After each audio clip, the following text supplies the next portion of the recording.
Next question हमसे कह रहा है कि a particle is a linear simple harmonic motion, यानी एक सिंपल हार्मोनिक मोशन की बात कर रहा है, ठीक है। और ये इसका डायग्राम क्वेश्चन में गिवन है।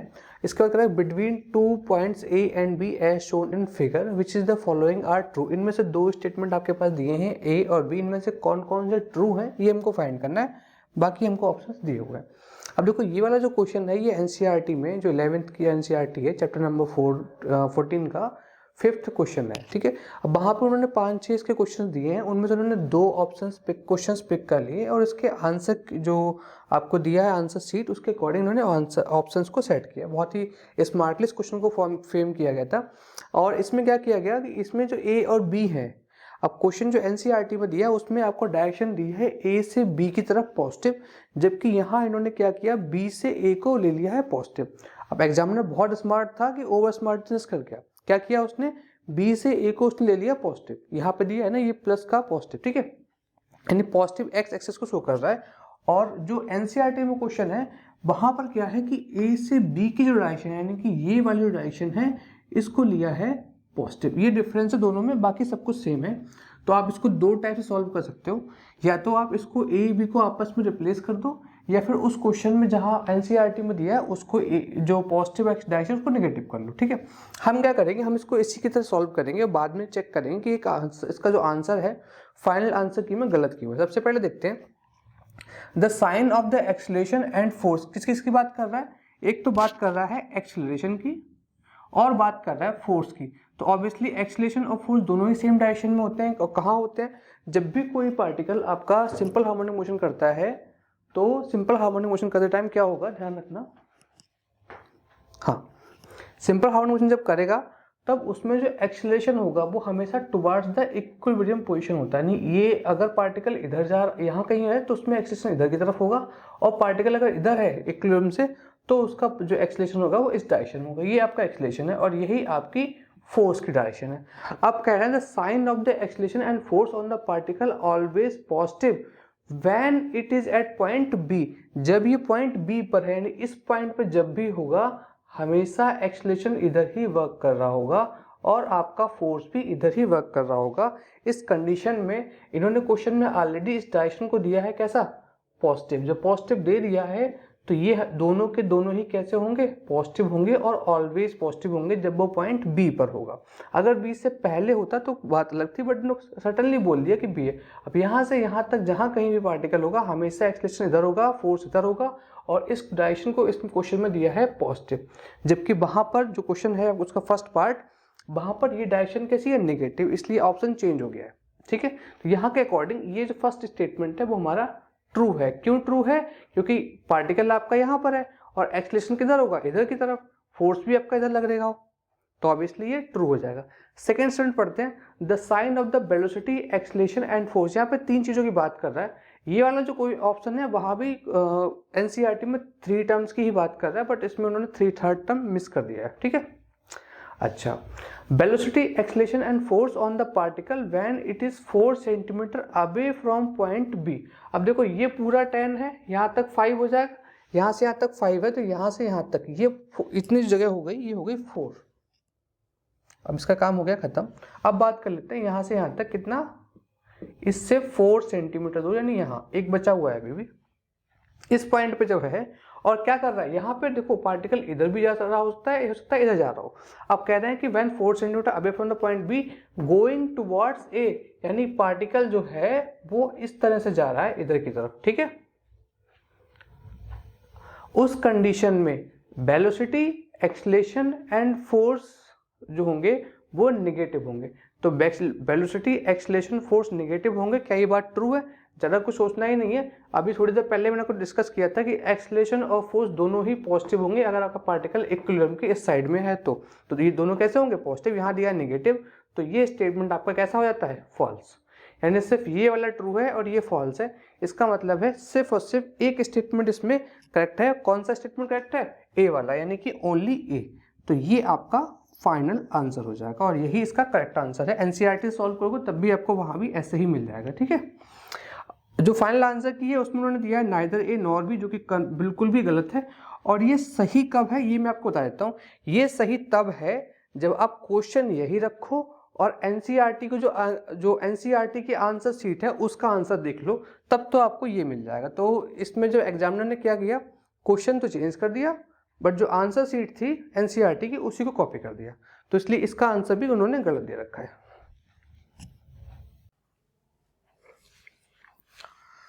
ये क्वेश्चन कह रहा है the graph shows the variation of current I with the frequency, यानी आई वर्सेस ओमेगा आपको ग्राफ गिवन है in the LCR circuit, what is the bandwidth, हमको बैंडविड्थ इसमें फाइंड करनी है।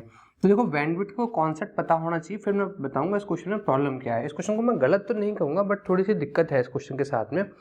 देखो जहाँ से क्वेश्चन कॉपी किया गया एनसीईआरटी में, वहाँ पर क्या है ना कि इस ये जो हमारी ओमेगा एक्सिस है इस पर भी स्केल्स दिए हुए थे और साथ में बाई एक्सिस पे भी स्केल दिए हुए थे। तो जो डेटा हमको रिक्वायर्ड था वहाँ से हम लाइन कट करके डेटा निकाल सकते हैं। अब इस डायग्राम से प्रॉब्लम ये कि आप एग्जैक्ट डेटा निकाल नहीं सकते और जो आपके आंसर्स हैं बहुत क्लोज दिए हुए हैं, ठीक है, क्योंकि आपका जो आंसर आएगा वो इन दोनों में से कोई एक आएगा, बट कौन सा आएगा ये थोड़ा सा मुश्किल हो। सॉल्व कैसे करते हैं वो समझते हैं। देखो जब आपको बैंडविड्थ निकालनी हो तो आप क्या करोगे, जो हमारी बैंडविड्थ है ना उसमें क्या करना पड़ेगा, जो करंट है उसकी मैक्सिमम वैल्यू कहाँ तक गई है उसको हम बोलते हैं मैक्सिमम करंट IM अपॉन √2, यानी कि जो मैक्सिमम करंट का जब 1/√2 टाइम्स हो जाता है, सपोज करो यहाँ कहीं पे आ रहा है, ठीक है, तो उस कंडीशन में कहाँ से कहाँ तक की हमारा पासेस अलाउड है, या सपोज करो यहाँ से यहाँ तक का अलाउड है, तो उसको हम देख लेंगे कितनी फ्रीक्वेंसी कहाँ से कहाँ तक अलाउड है, वही हमारी डेल्टा ओमेगा होगी, उसी को हम बोलेंगे बैंडविड्थ। अब डायग्राम से कैलकुलेट करना बहुत आसान होता अगर इन्होंने इस एक्सिस को भी डिवाइड कर रखा होता, इसको भी डिवाइड कर रखा होता, बट यहाँ डिवाइड तो किया नहीं है, तो हम अप्रॉक्सीमेट लेके चलेंगे। सबसे पहले हम क्या करेंगे, सबसे पहले हम निकालेंगे कि IM अपॉन √2 की वैल्यू कितनी आएगी। तो जो IM है उसकी वैल्यू तो 1 दी है और 1 अपॉन √2 इसकी वैल्यू होती है 0.7, यानी हम क्या करेंगे, हम निकालेंगे यहाँ पे जो IM अपॉन √2 है यानी 0.7 आई, सपोज करो ये आपका पूरा 0.5 से 1 है, इसका हाफ करोगे तो 0.75 आएगा, थोड़ा सा पहले यानी यहाँ कहीं पे, तो ये आपका बन जाएगा 0.7, ठीक। अब इसके करस्पॉन्ड में आप लाइन खींचोगे एक जो इसको कट करेगी, एक तो यहाँ कट करेगी और दूसरा यहाँ कट करेगी। अब यहाँ जो कट किया है इस पॉइंट पे फ्रीक्वेंसी और इस पॉइंट की फ्रीक्वेंसी के बीच का जो डिफरेंस है वही आपकी बैंडविड्थ है। तो आप क्या करोगे, यहाँ से एक ओमेगा एक्सिस पर लाइन या फिर ड्रॉप कर दोगे, तो वो कुछ यहाँ पे आ जाएगी। ऐसे यहाँ देखोगे तो यहाँ भी कुछ ऐसी ही जब लाइन आप ड्रॉ करोगे तो वो कहाँ आ जाएगी, यहाँ पे आ जाएंगे। अब आपको क्या करना है, यहाँ से लेके यहाँ तक की वैल्यू निकालनी, यही आपका डेल्टा ओमेगा या बैंडविड्थ है। अब एक्सिस पे कट तो दिया नहीं है ना, यहाँ कट दिया, तो हम ये वैल्यू कैसे कैलकुलेट कर सकते हैं। ध्यान से अगर देखोगे तो इस ग्राफ में ये वैल्यू 0.5 है, ये 1 है, ठीक है, तो ये 1 के बीचों बीच अगर मैं देखूँ इसका मिड पॉइंट 0.5 और 1, इसका मिड पॉइंट अप्रोक्सीमेटली या फिर इन दोनों का मिड पॉइंट निकाल लो, यहाँ कहीं पे आएगा जिसकी वैल्यू होगी 0.75, ये थोड़ा से आगे है तो मैं इसको मान लेता हूँ 0.8 है, ठीक है। ऐसे ही आगे देखूँ मैं तो ये जो पॉइंट आया है, अगर आपका डायग्राम परफेक्ट है तब तो आपका आंसर आ जाएगा। ये 1 है, ये 1.5 है, इन दोनों का मिड पॉइंट होगा यहाँ कहीं पे 1.25। इससे थोड़ा सा पहले है तो मैं इस पॉइंट को नाम दे देता हूँ, ये जो हमारा पॉइंट है ये एक्चुअल में 1.2 है, ठीक है। अब तो यहाँ से यहाँ का डिफरेंस अगर मैं निकालूंगा यानी कि 1.2 से 0.8 का डिफरेंस निकालूंगा तो डेल्टा ओमेगा मेरा कितना हो जाएगा, देखो 1.2 माइनस 0.8 सब्ट्रैक्ट कर दोगे तो ये आ जाएगा 0.4 रेडियन पर सेकेंड। ये आपका आ गया डेल्टा ओमेगा और ये आपको आंसर में मिल जाएगा, ठीक है। तो आपका आंसर आगे ही बात सही है, लेकिन इस क्वेश्चन प्रॉब्लम ये है कि अगर आपने थोड़ा सा भी आगे पीछे कर दिया इसको, सपोज करो वैसे 0.8 ना लेके 0.75 ले लूँ, इसको थोड़ा पहले ना के 1.25 ले लूँ, तो ये वैल्यू आती है कितनी 0.5, कितनी आती है, अगर मैं इसको ऐसे सॉल्व करूंगा तो ये वैल्यू 0.5 आएगी। अब 0.5 के आपके पास दोनों ऑप्शन दिए हैं, 0.4 भी दिया हुआ है और 0.6 भी दिया है, तो किसको टच करोगे, किसको क्लिक करोगे। तो ये क्वेश्चन डेटा इसमें सफिशिएंट नहीं है, आप इस डायग्राम से सॉल्व नहीं कर सकते। हाँ, अगर आपने क्वेश्चन पहले सॉल्व कर रखा है एनसीईआरटी में, आपने देखा हुआ कि हाँ मैं ऐसे ड्रॉ करते हैं उसका आंसर ये आता है, उनके लिए तो आसान है भाई, टिक कर देंगे इसको, अदरवाइज ये क्वेश्चन सॉल्व नहीं हो सकता पेपर में, ठीक है। देखो नेक्स्ट क्वेश्चन देखते हैं। इसमें कह रहे हैं a bucket resting on the floor of a lift contains an incompressible यानी आइडियल फ्लूइड की बात कर रहे हैं डेंसिटी रो। तो कोई बकेट है, ठीक है, और उसमें डेंसिटी रो का कोई लिक्विड भरा हुआ है जो इनकम्प्रेसिबल है, टू बी वेरी स्पेसिफिक एक टाइप का आइडियल लिक्विड उसमें भरा हुआ है। Now the lift starts moving downwards, ये जो है डाउनवर्ड जा रही है, बट ध्यान रखना विद अ यूनिफॉर्म एक्सेलरेशन। एक एक्सेलरेशन है इसका कितना, p, क्वेश्चन में गिवन है एक्सेलरेशन कितना दिया है, p। The pressure difference between the 2 points in the fluid separating a vertical distance delta x. इस फ्लूइड के अंदर कोई 2 पॉइंट्स है, सपोज करो ये कोई 2 पॉइंट्स हैं जिनके बीच की दूरी है डेल्टा एक्स। तो इन दोनों पॉइंट्स के बीच में कितना प्रेशर डिफरेंस होगा, डेल्टा पी हमको फाइंड करना है, ठीक है।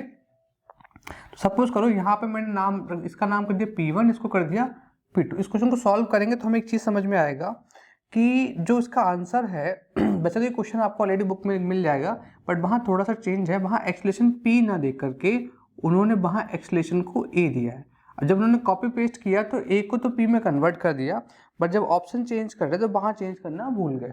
तो उससे क्या हुआ, उन्होंने जो आंसर दिया वो ये दिया हमको, क्या दिया, ये वाला, जबकि इसमें A जो है वो पूरे क्वेश्चन में कहीं भी एक्सप्लेन नहीं किया है। और अगर ये P नहीं लिखते, सपोज कर देते विद यूनिफॉर्म एक्सेलरेशन, तो हम मान लेते कि भाई ये A एक्सेलरेशन से डाउनवर्ड जा रहा था, ठीक है। सॉल्व करने की जरूरत ऐसा सच है नहीं, आप डायरेक्टली देख के समझ सकते हो कि अगर इसमें P नहीं देते मान लेते कि भाई A एक्सेलरेशन से नीचे जा रहा है, बट इस क्वेश्चन उन्होंने स्पेसिफिकली P दे रखा है, तो आपके आंसर भी तो P में ही आना चाहिए। आपके पास आंसर P में यही वाला दिया हुआ था, ठीक है, तो आप इसको टिक करके आओगे। बट एक्चुअल में आंसर कौन सा है, ये वाला है, और ये सही आंसर है, बट A नहीं दिया है, और A अगर देते तो ये आंसर सही हो जाता। तो इस क्वेश्चन में भी मिसप्रिंट है, मिसप्रिंट कहो या फिर मिस मैनेजमेंट है, जो भी है।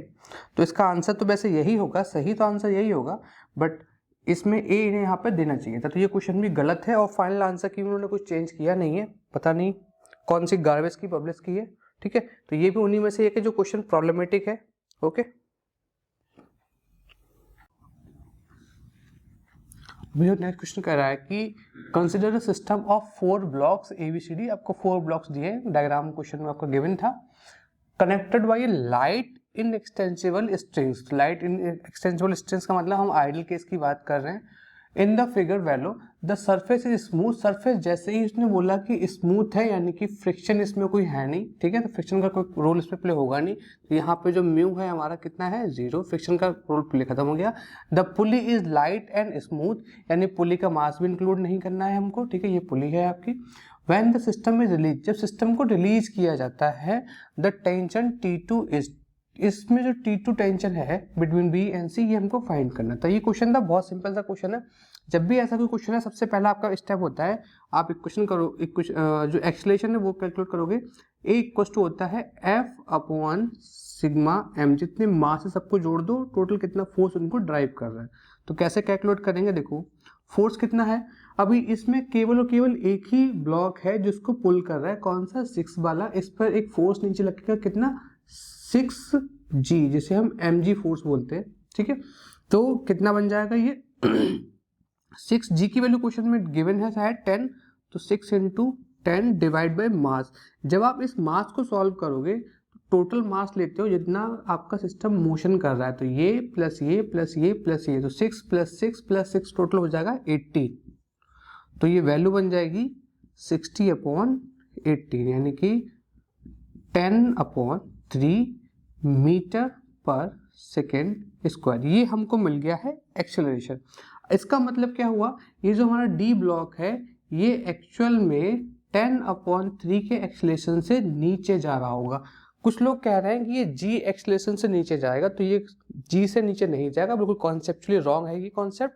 ये किससे जाएगा, 10/3 से जाएगा। क्यों, क्योंकि ये अकेला नहीं जा रहा। अगर ये अकेला जा रहा होता तब तो ये G से जाता, ठीक है, बट ये साथ में इन 3 ब्लॉक्स को भी लेके साथ में जा रहा है। भले ही यहाँ फ्रिक्शन नहीं है, बट फिर भी जो एक्सेलरेशन होगा वो 10/3 हो जाएगा। अब क्या करो, इसमें स्ट्रिंग जो है ना, यहाँ से यहाँ तक इसमें T3 दिया हुआ है। अब साथ में इन्होंने ऊपर मेंशन कर रखा था कि लाइट इनएक्सटेंसिबल स्ट्रिंग्स, ठीक है। तो जितना आपका टेंशन इसमें होगा उतना ही इसमें होगा, ठीक है। तो देखो इस ब्लॉक की अगर मैं बात करता हूँ तो इसमें एक टेंशन T3 ऊपर की तरफ लग रहा है और इसमें एक फोर्स लग रहा है नीचे की तरफ, कितना mg, जिसमें 6g, और ये जा कितने एक्सेलरेशन से रहा है 10/3 से नीचे जा रहा है। तो इस ब्लॉक का अगर मैं फ्री बॉडी डायग्राम बनाऊं तो इसको अलग से बनाने की जरूरत है नहीं, यही समझ सकते हो कि इसमें एक फोर्स नीचे लग रहा है, एक फोर्स ऊपर लग रहा है और ये एक एक्सेलरेशन नीचे जा रहा है। आपको सॉल्व करते हैं, ठीक है। तो डी ब्लॉक के लिए जब आप इक्वेशन ऑफ मोशन लिखोगे तो कितना बनेगा, ये जा रहा है नीचे यानी mg ज्यादा है तो ये बनेगा mg माइनस ऊपर लग रहा है कितना T3 इक्वल्स टू ma का मतलब कितना हो गया 6, तो इसका मास है इंटू a की वैल्यू है 10/3, तो ये बन गया आपका 60/3 और इसको सॉल्व करोगे तो ये बन जाएगा 60 minus T3 equals to 60/3। Solve कर लो तो T3 की वैल्यू आ जाएगी, इसको इधर लाओगे तो ये बन जाएगा 2/3 यानी कि 2/3 इंटू 60, यानी कि इस कट करोगे 2 to 40 तो आपको यहाँ से T3 मिल गया 40, ठीक है। अब इस ब्लॉक की बात करते हैं ब्लॉक सी के लिए, हमने डी के लिए सॉल्व किया था, डी ब्लॉक के लिए सॉल्व किया। अब हम बात कर लेते हैं सी ब्लॉक की। तो सी ब्लॉक को ध्यान से देखो, इस पे एक फोर्स लग रहा है T3 इस साइड में और एक T2 टेंशन लग रहा है इस साइड में। इन दोनों की वजह से ये क्या करेगा, ए एक्सलेशन से इधर जाएगा। तो इक्वेशन ऑफ मोशन लिखेंगे अगर हम तो ये बनेगा T3 खींच रहा है इधर को और T2 इधर को, T3 minus T2 equals to ma। m कितना है इसका 4 और a कितना है हमारा 10/3। सॉल्व कर लो, T3 की वैल्यू है 40 माइनस T2 की वैल्यू हमें फाइंड करनी है इक्वल्स टू 40/3, ठीक है। तो यहाँ से आपका T2 जो आएगा वो आ जाएगा 80/3 न्यूटन और यही इसका फाइनल आंसर जो परफेक्ट है और किसी ऑप्शन में गिवन नहीं है, इवन इसके क्लोज में भी कोई ऑप्शन है नहीं, ठीक है। इसका कोई ऑप्शन करेक्ट नहीं है। आगे कॉन्सेप्ट को क्लियर हो गया, उसको परफेक्ट सोल्यूशन है, इसमें कोई डाउट की चीज है नहीं कहीं से कहीं तक, ठीक है। ऐसे ही सॉल्व होगा ये क्वेश्चन। और मेथड भी सॉल्व करने को है, आप T1 कैलकुलेट कर लो पहले और T1 से फिर T2 कैलकुलेट कर सकते हो। तब भी अगर आपने कैलकुलेशन सही की है तो अभी आपको आंसर यही आएगा। मैंने वैसे भी करके देखा तब भी आंसर का इतना ही आता है। ये जो है क्वेश्चन कॉन्सेप्चुअल क्वेश्चन था पेपर में, इसमें 4 ऑप्शंस गिवन थे और इसका भी आंसर उन्होंने गलत दिया है। क्वेश्चन पूछ रहा था कि जो स्ट्रेस और स्ट्रेन कर्व होता है, ठीक है, कौन सा कर्व होता है, स्ट्रेस स्ट्रेन कर्व, ठीक है। आपने देखा होगा कुछ इस टाइप से हम कर्व नॉर्मली ड्रॉ करते हैं, कुछ ऐसे करके जाता है, ठीक है। तो जो स्ट्रेस स्ट्रेन कर्व जो हम ड्रॉ करते हैं उस कर्व को हम किससे ड्रॉ कर सकते हैं, किससे स्टोर कर सकते हैं। तो इसका जो करेक्ट आंसर है, मैंने बुक्स में भी कंफर्म किया है, इसका करेक्ट आंसर है अ मेटलर्जिकल माइक्रोस्कोप। हालांकि उन्होंने जो ऑप्शन दिया है वो दिया है डिजिटल कैमरा। कौन सा कैमरा, डिजिटल कैमरा, जिससे मैं क्लास रिकॉर्ड करता हूँ। अब पता नहीं वो कैसे इस डिजिटल कैमरा को यूज करेंगे स्ट्रेस स्ट्रेन कर्व को प्लॉट करने के लिए, क्योंकि जो हम फोर्स लगाते हैं, फोर्स लगाने में जो चेंज आता है बहुत माइन्यूट होता है, ठीक है। अब उस माइन्यूट चेंज को डिजिटल कैमरा से कैसे करेंगे, 10 टाइम्स या 100 टाइम्स जूम करके, ये तो EMRs वाले ही बता सकते हैं, मेरे कंटेक्स्ट से तो बाहर है। बट इसका जो करेक्ट आंसर है वो मेटलर्जिकल माइक्रोस्कोप है। और ये फाइनल आंसर की में ये भी गलत दिया, उन्होंने कोई चेंज किया नहीं है, जो उनकी पहले की आंसर की थी वही उन्होंने उठा के फिर से पब्लिश कर दी है। तो इस क्वेश्चन में कहता है कि ball is thrown horizontally from the top of a building of 20 metre height. तो कोई बिल्डिंग है जिसकी हाइट आपको दी है 20 मीटर, इससे कोई बॉल थ्रो की जाती है हॉरिजेंटली, यानी इस डायरेक्शन में कोई बॉल हमने थ्रो की, सपोज करो यू वेलोसिटी से। तो जब मैं बॉल थ्रो करूंगा तो ऑब्वियसली वो प्रोजेक्टाइल मोशन करते हुए क्या करेगी, ग्राउंड को हिट कर जाएगी। आगे बोल रहे हैं the ball strikes the ground eight an angle of 45 degree. तो जब ग्राउंड को स्ट्राइक करती है तो ये जो ग्राउंड से एंगल बन रहा है, ग्राउंड क्या ऐसा होगा ना, ये एंगल आपको दिया है 45, ठीक है। तो आगे बोल रहे हैं कि taking the acceleration due to gravity g is 10 metre per second and g की वैल्यू 10 दी हुई है, the speed at which the ball was thrown, हमें किस वेलोसिटी से बॉल थ्रो की गई थी ये फाइंड करना है, ठीक है। तो देखो अगर आपको पता है कि प्रोजेक्टाइल मोशन की प्रॉपर्टी, अगर जो प्रोजेक्टाइल है वो 45 से थ्रो किया गया हो या 45 पे हिट किया गया हो, दोनों केसेस में अगर ये वेलोसिटी b रही होगी तो ये बी वाई और बी एक्स, एक्स कंपोनेंट और वाई कंपोनेंट इक्वल होंगे। क्यों, क्योंकि एंगल 45 है, इसके जब आप कंपोनेंट्स लोगे तो इक्वल आता है, ठीक है। तो क्या करो, आपको bx निकालना है बट आप by निकाल लो, वही bx होगा और वही u होगा। तो आप by निकालने के लिए क्या करेंगे, by की वैल्यू हो जाएगी √2gh, क्योंकि इनिशियल वेलोसिटी 0 है और एक्सीलरेशन g है। तो √2g की वैल्यू है 10 और h की वैल्यू है 20। सॉल्व करोगे 400 रूट निकालोगे 20 मीटर पर सेकेंड। तो ये आपका आ गया by, यही है आपका bx और यही है आपका u। बट कब, जब एंगल 45 हो। तो अगर एंगल 45 नहीं होता तो थोड़ा और प्रोसीड करना पड़ता, बट इसका फाइनल आंसर जो कि सही है, ऑप्शन में ये गिवन नहीं था बट ये इसका करेक्ट आंसर है। अच्छा आगे देखते हैं, सपोज करो एंगल 45 नहीं होता तो कैसे सॉल्व करते हैं। आपके पास by आ गया, क्या आ गया है, अगर मैं यहां से by लिखूं तो by की वैल्यू होगी b sin